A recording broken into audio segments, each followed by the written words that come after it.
Bourbon over headlines, where headlines are served me. Hello everyone. Good morning, good evening, good afternoon, good night, wherever it's at, whatever time you're watching or listening to this. This is Bourbon over headlines, where your headlines are served neat. Everybody, just pour yourself a glass of your favorite beverage. Alcoholic or non-alcoholic, I don't care. Once again, this is Bourbon over headlines. Do like, subscribe, hit the notification, all that jazz that you do with YouTube videos. Let's do all that. Tell your friends, tell your enemies, tell your co-workers. I don't care. Just tell someone. Let's spread the word. Get this out here so many people can see it. Because today we're going down to Tampa, Florida. So we've completed our journey from literally one end of the country to the other. And we'll probably come back around eventually. But we've gone from Alaska to Kentucky to Florida. It's a hell of a trip to do in 3 weeks. All right. Sorry that the video's late this week. Had some technical difficulties with it. Just the way things go sometimes in the nature of YouTube. So to begin real quick, again, we're doing the city of Tampa. Now in 1922, this population of Tampa was roughly 50,000 people. I say roughly because the census is every 10 years. So 1920, 1930, 1940, 50, 60, so on and so on. Every 10 years. So 22, it was roughly 50,000. Currently, as of the best numbers I can find for 2025, 2024, 3.2 million people. It's a lot of growth in 104 years. It is 3.2 million in the Tampa Bay area. Speaking of that, when it came to that, now this is Florida in 1922. There's a land boom going on, especially farther south you go. Okay? They want people in Central Florida and farther south. So people were buying up land and everything. So they were bringing in. So the city of Tampa and the cities in the area, St. Pete, would invite groups of people to come down and check out the city, see if they liked it, so they can maybe come and move here, buy some land and move here and enjoy the weather of Florida. One of these people, as a thank you to the city of St. Pete, decided to stand on his head on the 11th floor of a building. Now I tried to find this building. It says in the article it's the Hall building or some like City Hall or what, I don't know. The building just says the Hall building. I could not find this building, so I don't know if it exists anymore. Where it was at, so probably not. So a lot of those buildings aren't there anymore. 104 years ago, what do you expect? This guy's on his head from the 11th floor. Now you're probably thinking, isn't that dangerous? Well, yes. But also, in today's, now this is 1920, the cops weren't called. This was reported in the paper probably because someone called it into the paper, or the paper just happened to be there because it was a trip of people coming down to tour the city. But imagine that today, someone saying on their head, A, the cops would be called, B, it would be everybody would have their phones out, videotaping it. The guy would probably get a Netflix deal the next day. Now, Netflix just had that guy that climbed the tallest building, a really tall building overseas. I'd much rather watch a guy stand on his head on the 11th floor. That's much more dangerous to me. Because you're not doing anything then. You're just on your head. You have to balance perfectly. Now this guy wasn't his first rodeo, so to speak. Guy's name was Clifford M. Calverley. Now Clifford, there's a name you don't hear much anymore. You don't hear Cliff. I think the last time Cliff was in the zeitgeist was Cheers, right? Cliff from Cheers, Cliff Clavin. So Clifford Calverley. Now, this was, as I said, this was his first rodeo. This guy was from the Northeast. He did several times in the 1890s, so 30 years before this, 20 years before this. Actually, 1892, so 30 years, 1893, that range. He decided a couple times to walk across the Niagara Falls on a high wire. 900 plus feet span. Impressive enough. The First time he did it in one of those bars. You see the old-timey people doing it like, oh, we're at the bar with the wind and the spray coming up. But one of the times he did it, he did it with a wheelbarrow. In that wheelbarrow was a stove, and he cooked breakfast. They were made of some difference. People were made differently back in the late 1800s, early 1900s. As I mentioned before, that guy who climbed the building, was it Aegis, Abu Dhabi, Qatar, whatever building that was, he climbed wherever it was, overseas in Europe. I like to see him walk Niagara Falls with a stove and a wheelbarrow cooking breakfast. Now, he did this, maybe not this time, but he did it several times, and he averaged 2.5 minutes on a high wire across 900 feet. 2.5 minutes. Think about that. Less than 3 minutes or 9 feet while trying to balance on a high wire. Who knows what the weather's like, the high winds or whatever. To me, that's pretty impressive for today's world. So, this is the kind of stuff that was in newspapers because, again, you didn't have TikTok everywhere. And if it was on TikTok, I guarantee there'd be people, TikTok, Instagram, Snapchat, whatever, I guarantee there'd be people saying, oh, that's fake.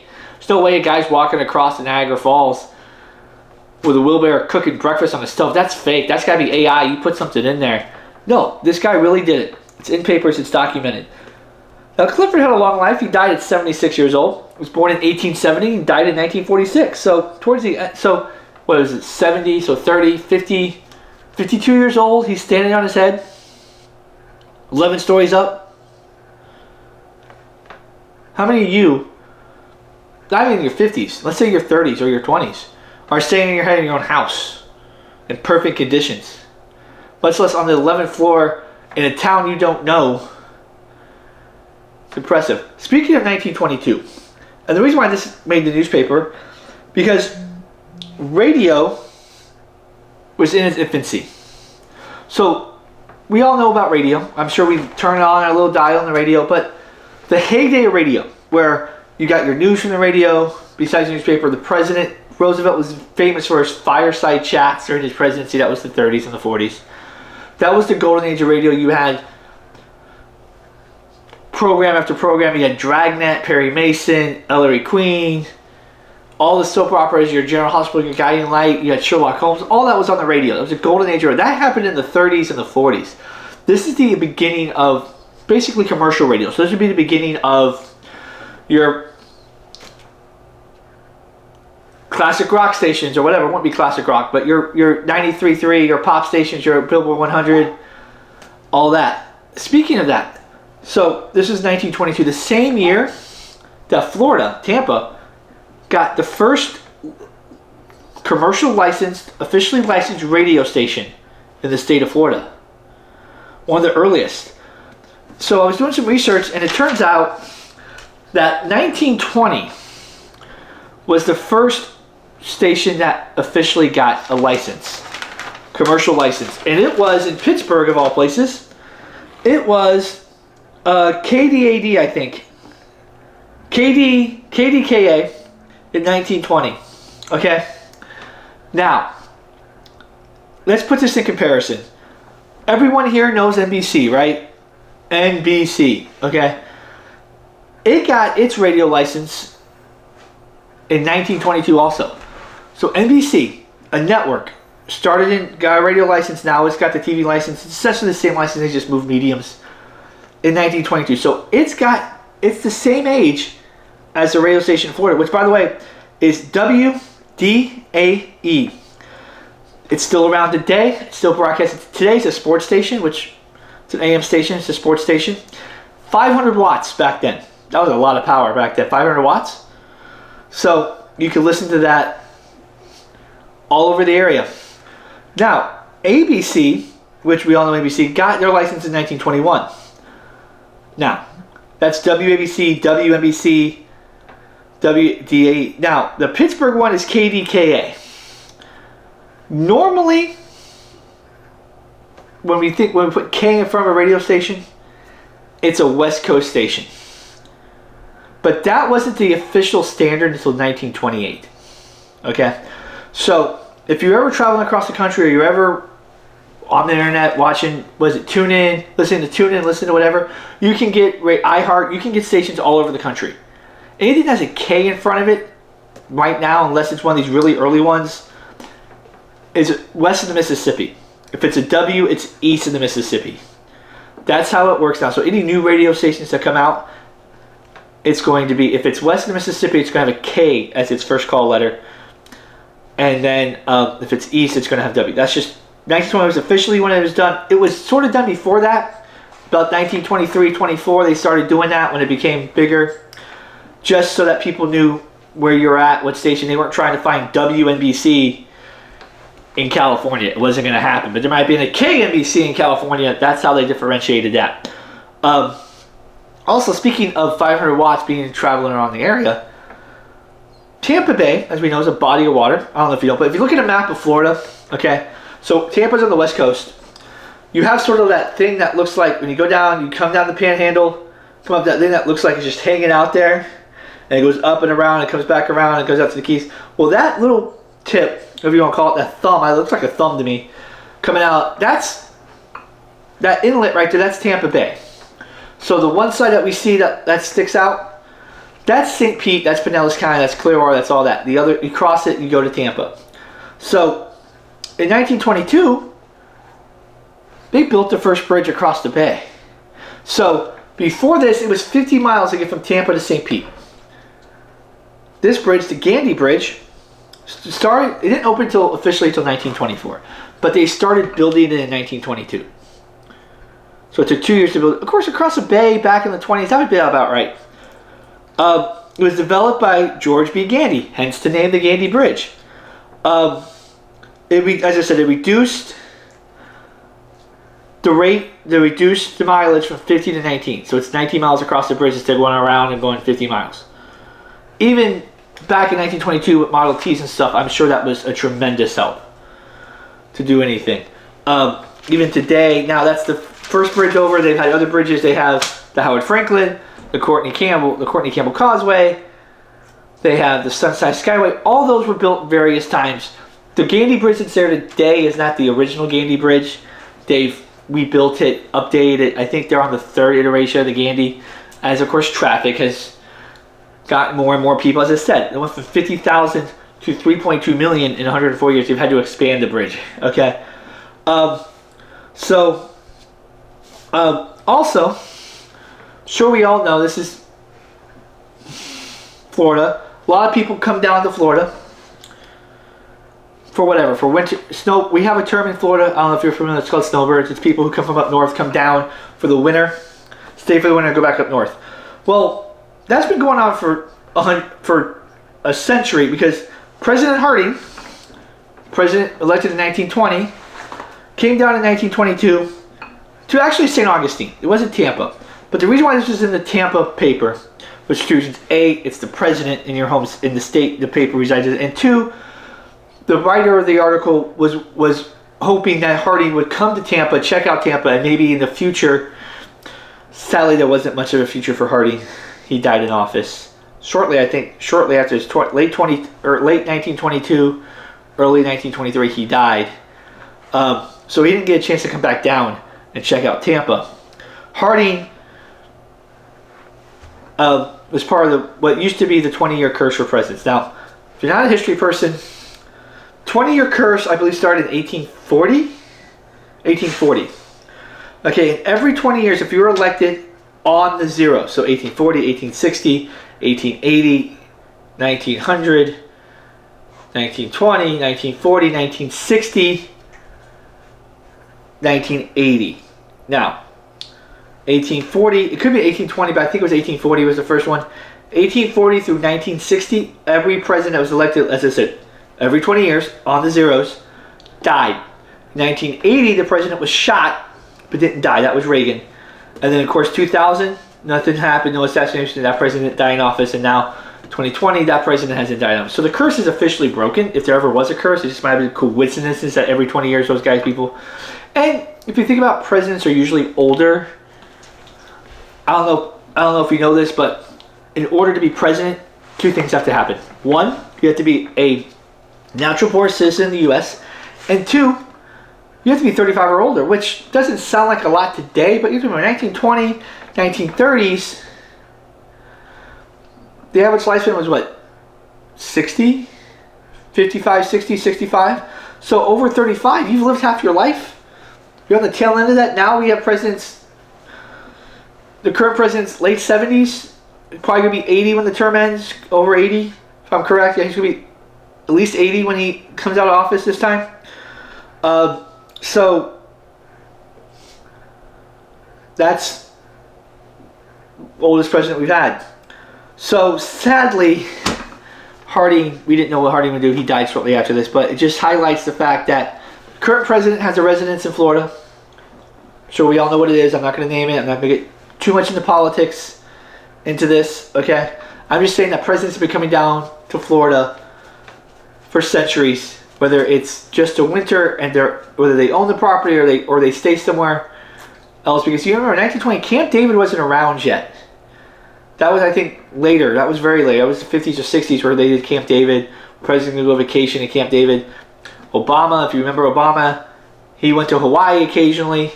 So they've been all over the place, but they tend to go somewhere warm for the winter, like the birds. So I just found that interesting and funny. Not really funny, but interesting that Florida's been, people have been coming to Florida for the winter for 100 plus years. And we can't do anything with newspapers without doing some sports. I mean, if you read a newspaper today, most people, at least guys, turn straight to the sports section. We have entire networks dedicated just to sports. Multiple. Well, when I find, and they have sports scores. They have basketball scores. Again, high school, local. These are local league scores. This is the YWCA, not the YMCA, not the famous one made popular by the Village People. This is the YW, which is the Young Women's Christian Association, not the Young Men's Christian Association.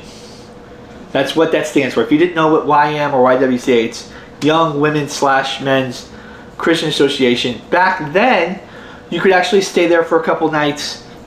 They had beds, they had showers. You could stay if you were like coming in, transitioning, maybe waiting on a train, trying to find, you're waiting to get a job. You can stay, do that. That's why they actually have people. That's why the song says just come stay at the YMCA. You actually could stay there. It was relatively cheap. They were clean, everything. That's right. So the YWCA basketball, and the reason why I picked this one, it was the only one, but it's Jacksonville versus Tampa, and I am in Jacksonville. That's where I reside. That's where I live.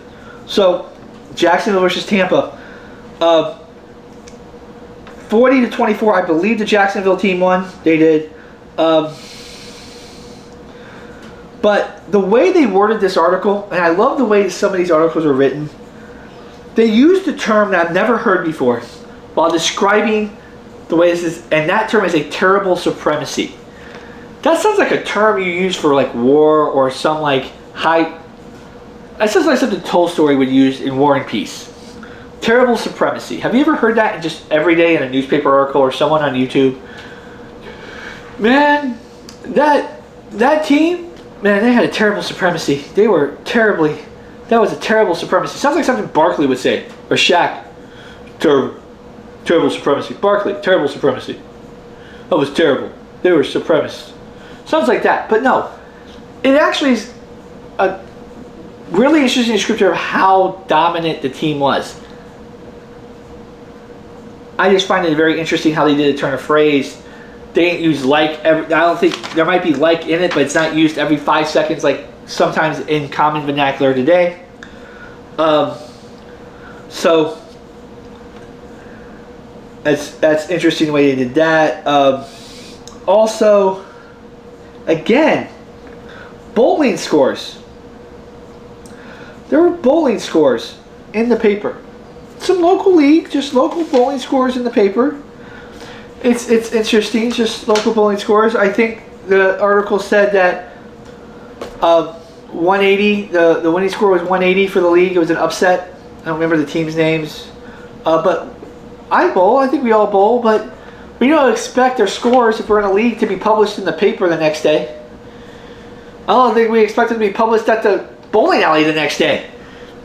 We win the league, have some beer, spend some time with our friends or members of our league, whatever. Go home. Usually you do it on a Friday night or a Saturday night. You have to work the next day. So, let's find that funny. That they always have bowling scores. This is, I think, the third city I've done, and I think this is the third one that said bowling scores in the paper. It's just a weird. I don't look for them. I don't personally do my city. Like, what city do I need to do? Oh, let's see if they have bowling scores, and I pick that city. No, it just happens. I pick a city at random, and there happens to be bowling scores from the 1920s. Really interesting. Really, really interesting. I find that interesting. Hopefully you do too. Now, as I teased in my short, we have a burglar. We have the 8 o'clock burglar. And he steals ice cream from people's porches. Now, this isn't like a tub of ice cream. This is a freezer sitting on a porch. Guy steals the freezer. And ice cream's in the freezer. The guy who wrote the article called him the 8 o'clock burglar, and this is why. When they interviewed the person said, right before 8 o'clock, about 7:45-ish, the freezer was there and the ice cream was in the freezer. 8:15 I went out to get some ice cream, the ice cream was gone.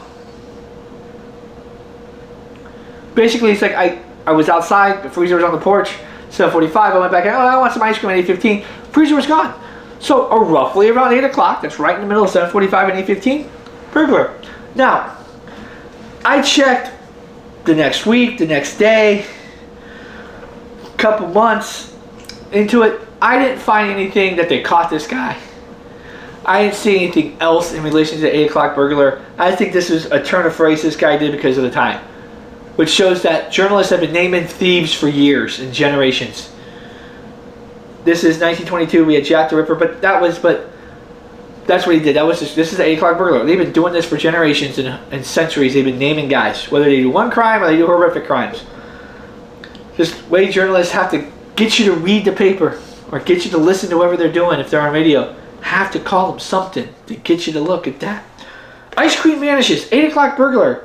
Headline. Extra, extra. Read all about it. That's why I can see those little newsboys going about there doing this paper. Extra, extra. Ice cream vanishes. 8 o'clock burglar. Oh, here's a dime. Be perfect. Also, there was 1920 to 1924, 4-year terms for mayor. So in 1922, you start ramping up for the next election. So I don't have his name written down. I don't think they mentioned his name. If it did, it's lost to me. But the guy had to go through the process. They vetted the guy to make sure he lived in the city. He did all this to run for mayor. So as soon as he got permitted, as soon as he said, okay, yeah, you live in the city, you live what you can do. He launched his campaign. He raised $5,000 his first day. 1922 money.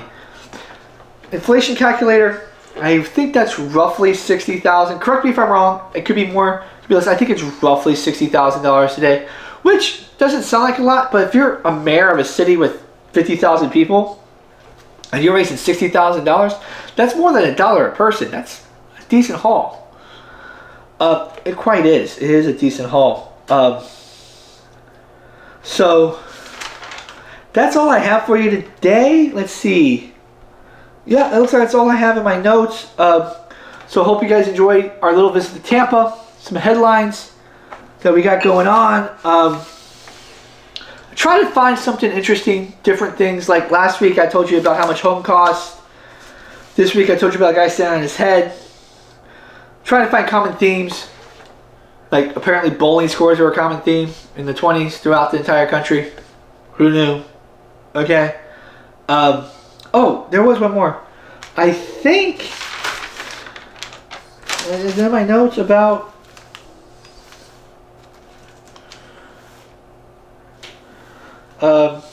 no, okay.